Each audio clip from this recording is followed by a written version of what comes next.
Jadi Tian sembari melempar tasnya yang menabrak vas bunga, kemudian vas itu terjatuh dan pecah di atas permukaan lantai kamarnya. Taehyung di belakang hanya berdiri terdiam, tak berani bersuara. Gadis itu sudah duduk di tepi ranjang sembari menutupi wajahnya dengan raut frustasi. Namun Taehyung lebih merasa tenang melihat Tian yang marah-marah daripada gadis itu menangis seperti di ruang tunggu pengantin tadi. "Kau mau kemana, Nona?" tanya Taehyung melihat gadis itu sudah berdiri dan kembali meraih tasnya. "Menjauhlah, Kim Taehyung," usir Ian dengan nada dingin. "Pecahan vasnya berserakan, nanti kakimu terluka." Gumam Taehyung kikuk setelah sempat menganggap Ian baru saja mengusirnya, tapi ternyata dugaannya salah. Choi Ye-en masih tetap sama. Ia gadis yang selalu berusaha untuk melindungi Taehyung kapanpun dan dimanapun. "Aku akan pergi ke rumah sakit untuk melihat ibu. Kau di sini saja, istirahat," titahnya. "Biar aku antar, aku juga ingin lihat keadaan nenek. Maksudku ibu mertua." Benar-benar terasa aneh di lidah Taehyung dan cukup membingungkan untuk diucapkan. "Aku pergi sendiri saja. Lagi pula keadaan masih belum terlalu baik. Ibu mungkin saja belum bisa menerima kenyataan jika kau adalah orang yang menggantikan posisi Hoseok." Jelas Yeon kelihatan tidak peduli dengan panggilan baru tersebut. "Aku tidak akan masuk ke dalam ruang rawat, hanya menunggu di luar," balas Taehyung bersikeras yang membuat Yeon menyerah dan menganggukkan kepalanya. Gadis itu melemparkan kunci mobilnya yang segera ditangkap oleh Taehyung. "Aku akan minta Bibi membersihkan pecahan vasnya dulu," ucap Taehyung sembari berlari keluar kamar. "Bergegaslah," balas Yeon.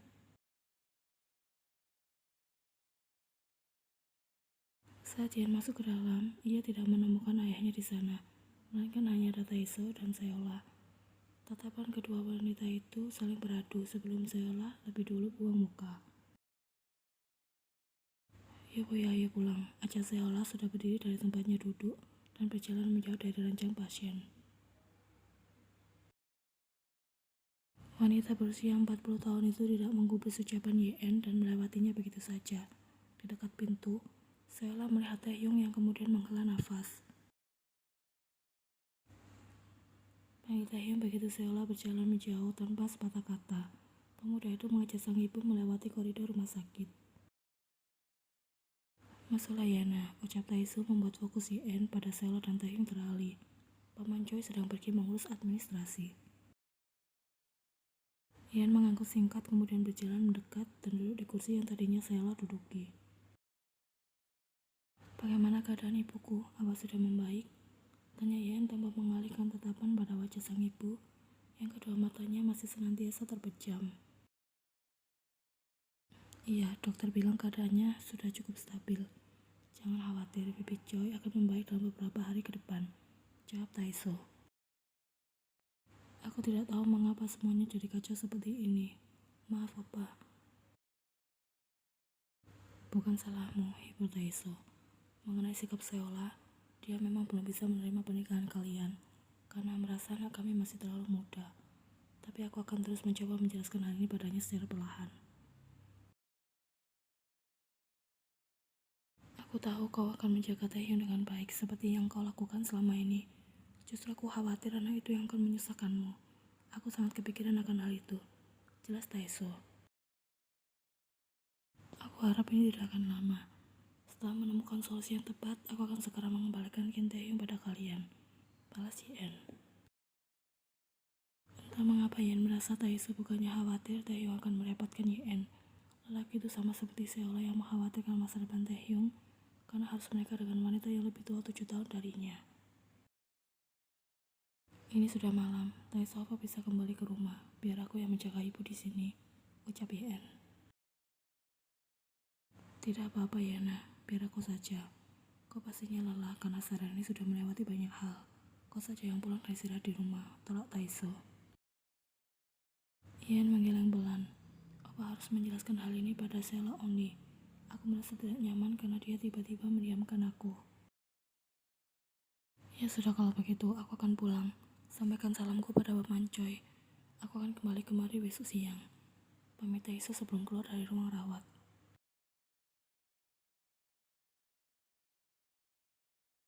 Di Di depan sana sudah ada Taehyung yang duduk di sebuah kursi tunggu.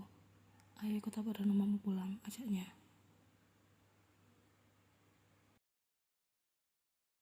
Ian akan menginap di rumah sakit malam ini. Setelah Taeso, mulai sekarang kau harus tinggal di kediaman Choi karena sudah menikah dengan Yen. Kemasi barang-barangmu untuk pindah ke sana. Taehyung baru teringat akan hal itu. Pemuda itu mengangguk dan mengirimkan pesan pada Yen jika ia akan kembali besok pagi. Apa, aku tidak sengaja dengar ucapan kalian berdua tadi. Komam Taehyung sembari berjalan piringan dengan Taeso. Kau hobi mengupingnya. Bukan begitu, aku hanya tidak sengaja dengar, balas Taehyung. Tidak mungkin tidak sengaja. Tuduhan Taeso benar karena tadi Taehyung sedikit membuka pintu rawat dan memasukkan telinganya di sana. Kenapa aku harus menikah kalau akhirnya untuk bercerai? Tanya Taehyung langsung pada poin utamanya. Jangan tanya hal itu pada apamu, tanya saja pada istrimu. Balas Taeso dengan ekspresi menyebalkan. Tapi apa tahu semuanya dari awal, protes anak itu. Lantas aku harus bagaimana, Kim Taehyung? Jadi yang Yen maksud mendapatkan lelaki yang lebih baik daripada aku adalah kau. Tuhan sudah mengabulkan doa gadis itu. Harus aku akui, kau jauh lebih baik daripada aku, Taehyung. Seorang apa memang selalu membanggakan anaknya, kan? Komam Taeso dengan tepukan di pundak Taehyung. Bukan keharusan untuk dibanggakan, melainkan memang kenyataan. Aku jauh lebih baik daripada apa dari segala sisi, ucap Taehyung dengan percaya diri. Kehidupan rumah tangga itu penuh dengan tantangan. Ibarat menyatukan dua kepala dengan pikiran berbeda adalah hal yang sulit. Butuh waktu lama untuk saling memahami satu sama lain, menelan rasa sakit, memberikan maaf, dan juga stok kesabaran yang berlimpah. Apa dan mamamu dulu sudah pernah hampir bercerai? Komam Taeso menerawang masa lalu mereka. Taehyung sudah menunjukkan raut tak percaya. Pasalnya kehidupan rumah tangga Taeso dan Seola selama ini selalu terlihat rukun dan damai. Tapi kita berhasil melewati masa sulit itu, dan pada akhirnya masih bisa terus bersama hingga saat ini. Lanjut Taeso.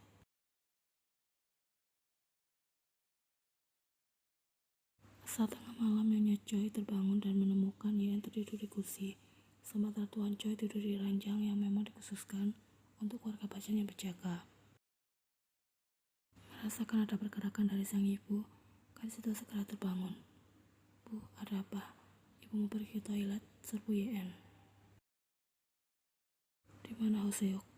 Kau jadi menikah dengan dia, kan? Dia tadi kembali ke gedung pernikahan, bukan? Tanya Nyonya Choi menuntut. Iya nah, lebih baik ibumu ini mati daripada harus menanggung rasa malu. Tangis wanita itu mulai pecah. Ibu jangan bicara seperti itu. Pernikahanku tidak batal, balas Yen. Benarkah? Lalu di mana suamimu? Mendengar keributan yang terjadi antara Nyonya Choi dan Yen membuat tidur Tuan Choi terusik. Lelaki baru baya itu kemudian terbangun dan berjalan mendekat setelah mengetahui Yen mengalami kesulitan di sana. Ada apa? Tanya Tuan Choi. Di mana menantu kita, Ibu ya? Chung Hoseok, serbu Nyonya Choi. Ini masih malam, kita harus istirahat karena saudara ini sudah merasa lelah, Ibu ya. Bicaranya dilanjut besok pagi saja, ucap Tuan Choi. Apa kalian tega membuatku terus kepikiran sepanjang malam? Tinggal jawab saja apa susahnya, sentak Nyonya Choi. Tidak ada hal yang perlu dipikirkan, Bu. Ibu hanya butuh banyak istirahat, jawab Yen. Dengusan wanita baru baya itu terdengar. Nyonya Choi sudah bergerak di sana membuat posisinya jadi terduduk di atas ranjang. Tangan wanita itu terurun untuk meraih ponselnya yang diletakkan di atas meja nakas dekat ranjang. Membuka grup chat geng sosialitanya yang sudah ramai dengan ucapan selamat atas pernikahan Yen dari para sahabatnya. Saat terbuka layar ponselnya Choi langsung memperlihatkan foto Taehyung di sana dengan balutan tuxedo. Kau bilang suami Yen sedikit lebih muda daripada dia, tapi ini kelihatan sangat muda sekali. Dia seperti anak yang baru lulus SMA daripada seorang pengacara yang berpengalaman. Choi bilang nama calon menantunya Chung Hoseok, tapi tadi berganti dengan nama Kim Taehyung. Bukankah itu nama cucu yang selalu Choi banggakan? Ada apa ini? Rumor pengantin pria yang tak hadir, apakah itu sebuah fakta? Sentaknya Choi dengan delikan kedua mata tajam. Yin tak gentar, balas menatap sang ibu dengan tatapan datar. Kenapa kau menikahi adikmu sendiri? Yang penting kan aku jadi menikah, balas Yin. Nona Choi tidak bisa percaya mendengar ucapan sang anak. Ya Tuhan, mimpi buruk apa yang sedang menimpaku saat ini? Ibu ya, cepat panggilkan dokter. Minta mereka memberikan suntikan mati padaku. Aku sudah tidak sanggup lagi hidup di dunia ini. Wanita itu sudah menangis di sana, namun YN hanya buang muka. Sudah hafal pada sifat sang ibu yang memang orangnya agak dramatis. Lagi pula kacaunya pernikahan ini bukan karena YN kan. Ini masih sangat pagi ketika YN datang bertamu ke kediaman Kim. Seolah jadi seseorang yang membukakan pintu untuknya. Ini bahkan masih terlalu pagi, kutunya dengan nada dingin. Aku tahu Uni, jawab YN singkat. Kalau tahu kenapa masih nekat datang, balas Sela sinis. Kami akan mengantarkan Taehyung ke kediaman Choi nanti siang, jadi tidak perlu dijemput segala. Aku harus membawanya pergi sekarang karena ada hal yang harus kami lakukan berdua. Dengusan keras Sela terdengar. Wanita itu kemudian masuk ke dalam tanpa perlu repot-repot mengundang YN. Ia masih berdiri di halaman pintu untuk masuk dan dipersilakan duduk. YN pikir Sela pergi untuk memanggil Taehyung. Namun ternyata hingga 10 menit berlalu, justru sosok Taeso yang terlihat keluar dan terkejut melihat YN ada di sana. Kenapa berdiri di situ? Ayo masuk, undang Taeso. YN menghela nafas panjang sebelum menuruti ucapan Taeso. Ia segera tersadar baru saja dikejai oleh Sela. Di mana Sela Uni? Taeso mengelit heran. Di dapur sedang buat sarapan. Aku pikir kau datang untuk mencari suamimu. Ternyata malah mencari istriku. Aku memang datang untuk menjemput Taehyung. Memangnya Sela Uni tidak bilang apa-apa. Taeso menggeleng. Sela bilang yang datang hanya tukang antar paket. Sepertinya istriku benar-benar benci dengan situasi yang terjadi di antara kau dan Taehyung. Umpat YN pelan namun hanya ditanggapi senyum singkat oleh Taeso. Mewakili istriku, aku minta maaf dan akan memastikan hal seperti ini tidak akan pernah terjadi lagi padamu, lanjut Taeso. Kedatanganku kemari ingin membawa Kim Taehyung pergi, jelas YN singkat langsung pada intinya. Pergilah ke kamarnya, dia masih tidur karena semalaman berkemas untuk persiapan pindah ke kediaman Choi. Ucap Taeso yang segera diangguki oleh YN.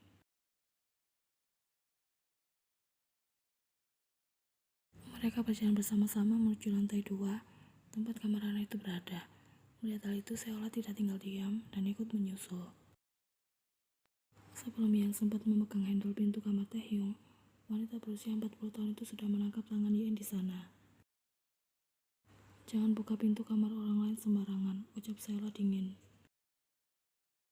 Cukup sudah perbuatan ibu satu anak ini untuk bisa YN telorir. Gadis itu menghela nafas sebelum menatap Seola dengan pandangan sinis yang mana hal ini sebenarnya tidak patut ditiru oleh menantu kepada mertuanya di luar sana. Kim Taehyung bukan orang lain Uni, dia suamiku, koreksi YN. Kalian hanya terpaksa menikah. Terpaksa ataupun tidak, kami sudah dinyatakan sah sebagai suami dan istri. Aku punya hak untuk masuk ke kamar suamiku sendiri. Jangan melewati batas Choi YN. Sejak kemarin aku sudah berusaha untuk bersikap sabar, tapi kau justru memancing emosiku terus-menerus, balas Seola. Kau adalah seorang gadis kejam tak tahu diri yang tega merebut seorang anak dari ibu dan ayahnya, meskipun dengan alasan terpaksa. Diam Kim Taeso, aku belum selesai bicara. Setelah Seola dengan nafas yang sudah memburu dan menahan tangis.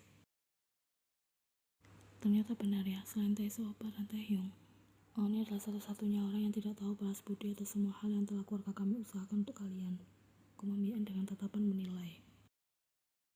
Bilang saja keluarga kalian tidak ikhlas. Akan aku kembalikan semua yang telah kalian berikan. Sentak Seola. Ini bukan mengenai nilai dari sebuah harta yang telah kami berikan, melainkan waktu, di mana kami selalu ada di saat kalian dilanda kesulitan. Sama seperti posisiku tadi malam, ucapnya dengan tegas. Aku juga mengingatkan jauh sebelum aku merebut Kim Taehyung darimu. Kau sudah lebih dulu merebut Taeso Opa dariku. Sebenarnya ini sangat memalukan, tapi aku harus mengingatkanmu, karena tampaknya kau sudah lupa dan sedikit tidak tahu diri juga. Saya tersentak akan hal itu, namun berpikir tuduhan YN sama sekali tak masuk akal, karena saat itu ia masih berusia 7 tahun. Jika ingin tetap dihormati, jaga sikapmu ibu mertua, ucap Yan sembari masuk ke dalam kamar Taehyung. Siapa yang kau sebut ibu mertua? Aku tidak sudi punya menantu sepertimu. Saya sudah mencak-mencak di sana, hampir menjamak rambut YN. Namun beruntung Taeso sikap menarik tangan istrinya itu. Di ambang pintu, kepala gadis itu masih terlihat di sana. Aku pastikan putra kesayanganmu akan bermandikan keringat di atas kungkunganku dan membuatmu menjadi seorang nenek di usia 41 tahun.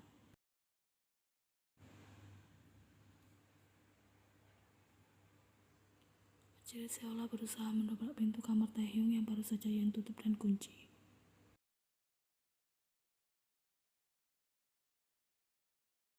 Kepala Yan sudah menunduk dan tertawa sendiri, mengetahui situasi aneh yang tiba-tiba terjadi di antara keluarga mereka. Ini sama sekali tidak masuk akal, gumamnya. Ketika ia berbalik, tiba-tiba saja Taehyung sudah berada di hadapannya. Apanya yang tidak masuk akal? Tanyanya yang membuat Yan terkejut. Kau sudah bangun? Gadis itu balas bertanya. Siapa yang masih bisa tertidur di tengah keributan dua orang wanita yang saling berteriak satu sama lain? Tanya Taehyung. Ibumu sedang tantrum, Yan membagikan informasi. Malahan sudah sejak tadi malam, balas Taehyung. Apa Nona serius ingin menjadikan ibuku seorang nenek di usia 41 tahun? Aku rasa itu bukan ide yang buruk. Siapa tahu kita juga bisa mendapatkan restu dengan cara seperti itu. Sudah mulai menguat di permukaan rupanya, siapa yang peduli dengan restu? Kita sudah menikah meskipun tak mendapatkannya, ucap YN. Lagi pula aku tidak pernah membayangkan akan tidur dengan adikku sendiri, lanjutnya. Aku bukan adikmu. Aku bahkan kenal kau sejak baru lahir, Kim Taehyung. Apa yang salah dengan hal itu? Tentu Taehyung. Salah besar. Kita sudah sama-sama dewasa saat ini. Tapi di mataku, kau tetap terlihat seperti bocah ingusan yang hobi merengek minta dibelikan milk tea. Dahi Taehyung mengencit dalam. Ia tersinggung atas ucapan YN di mana selama ini dia rajin olahraga dan menjaga bentuk tubuhnya dengan susah payah demi merubah image-nya dari baby menjadi daddy. Sementara di luar sana banyak gadis yang tergila-gila pada Taehyung dan menganggap Taehyung adalah sosok daddy. Namun YN malah memperlakukan anak itu selayaknya baby Hui, sosok bayi itik yang mengikuti ibunya kemana-mana. Tangan Taehyung sudah bergerak dengan sedikit gebrakan pada pintu kamar tempat YN bersandar, membuat posisi gadis itu terkunci di antara pintu dan tubuh Taehyung di sana. Aku bukan bocah, ucap Taehyung dengan penekanan.